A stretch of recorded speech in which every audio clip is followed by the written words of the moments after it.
Happy New Year. This is Setting the Standard, the podcast about wireless radio standards creation from the Wireless Innovation Forum. I'm your host and communications director of the forum, Stephanie Hamill. In this episode, we're reflecting on the work of forum members in 2023 with CEO Lee Pucker and taking a peek at the projects on the horizon.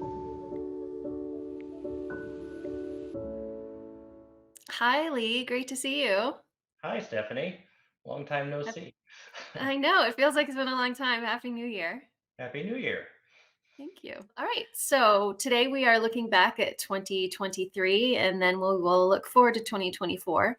So tell me what our committees have been up to in 2023. So 2023 was really busy. I was just looking online and we had, dozens of, we had something like 95 different contributions, which turned into, dozens of new documents that have been published, as well as new software that's come out of our collaborative projects, just a whole host of things that our members have been involved with. Nice. Well, I know we've been busy with meetings, so I guess that's the result. So let's start with the 6 GHz Committee specifically. What Sure. happened with them? So the role of 6 GHz Committee is to work with the stakeholders, both incumbents and new entrants into the band.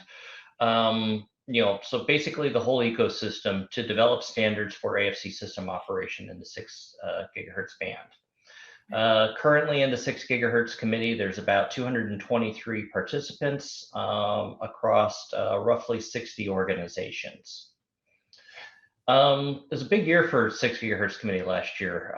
They completed work on baseline requirement standards that are used for defining how AFC systems should operate in the band, and that moved towards certification.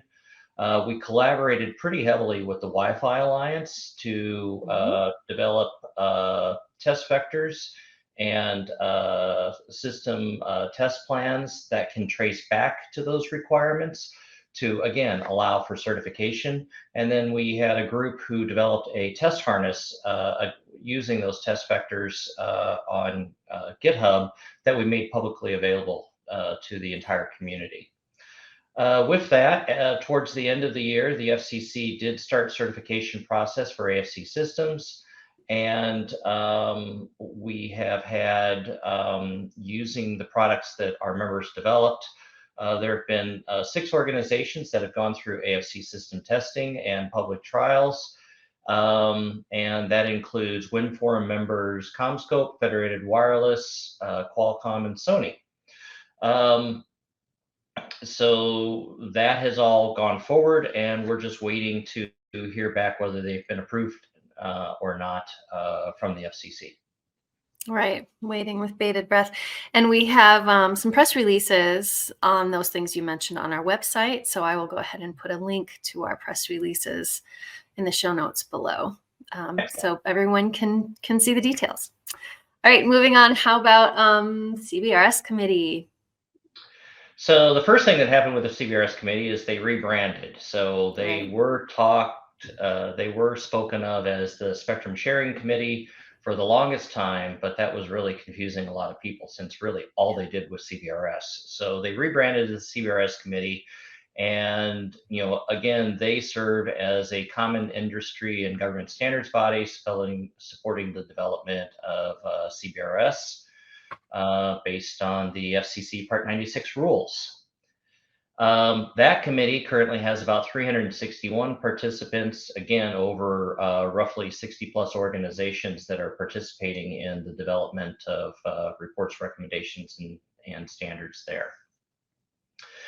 In 2023, they continued to advance the their Release 2 standards. These are the standards that build on top of what was initially certified.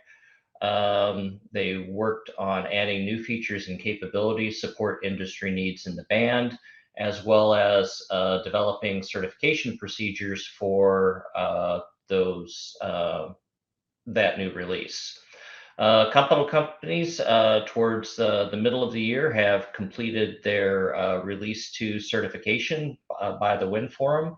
That's Airspan and Nokia, and we're expecting, we've been told that many more are going to be working towards Release 2 certification in 2024.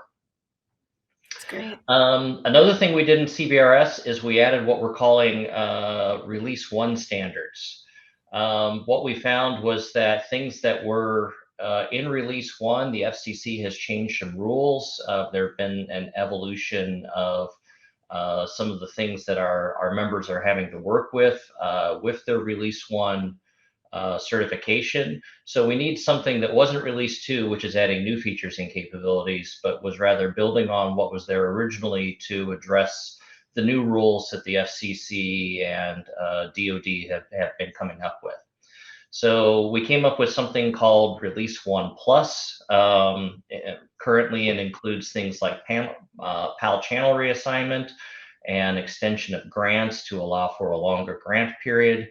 There will be more of these things coming out in the near future as the government, the FCC, DoD, and industry work together to see how the Release 1 certifications need to evolve.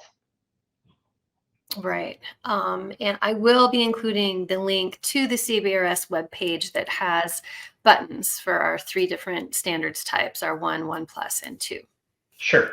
Another thing to note is, a lot of the work in CBRS, a lot of the Release 1 Plus enhancements were discussed at our face-to-face meeting with the government back in Reston in September. And we're having another one of those next week, actually. So we're having another one of those next week where we'll be looking at how Release 1 Plus and Release 2 are going to be evolving over the next while. So moving on to the SDS Committee, our first committee. So what's happening there? Sure. So SDS Committee is actually our longest standing commercialization committee. They have been around in various forms and flavors since probably 1998.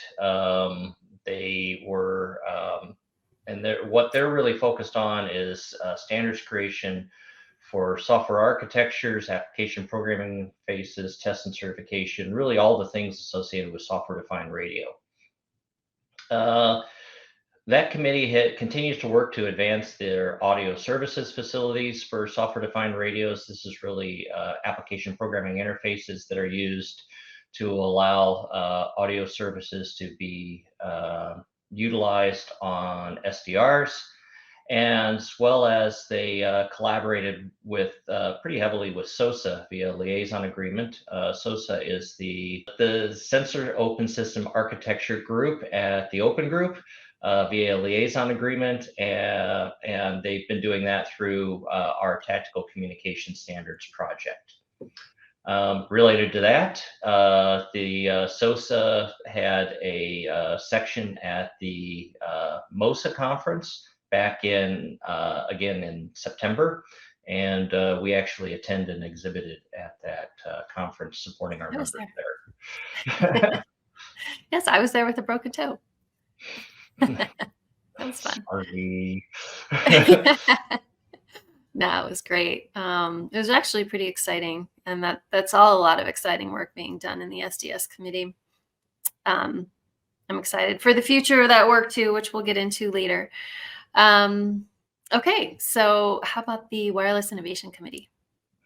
So another committee that rebranded last year. They used to be the Advanced Technologies Committee, but again, that was confusing people. So after discussion at the board of directors, they decided just to make them the Wireless Innovation Committee.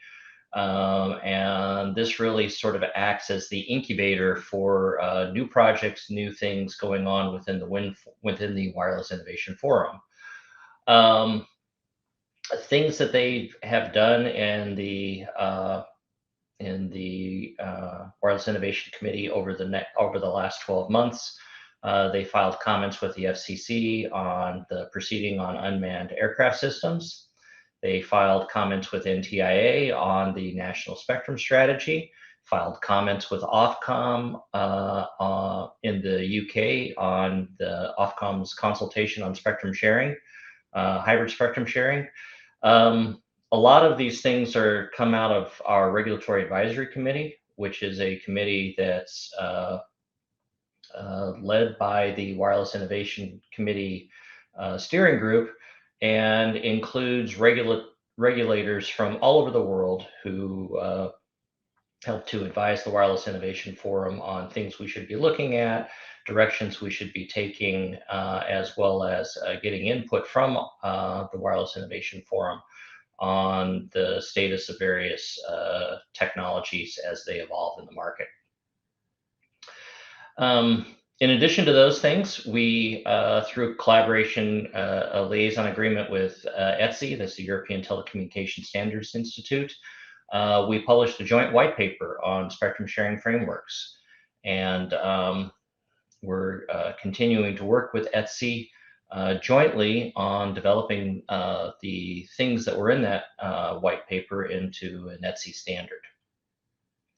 We developed a mid-band coexistence survey looking at coexistence between the 3 gigahertz CBRS band, the C band, the 3.45 gigahertz band, looking at potential interference issues that may have occurred within any of those bands or cross-band interference that may have occurred.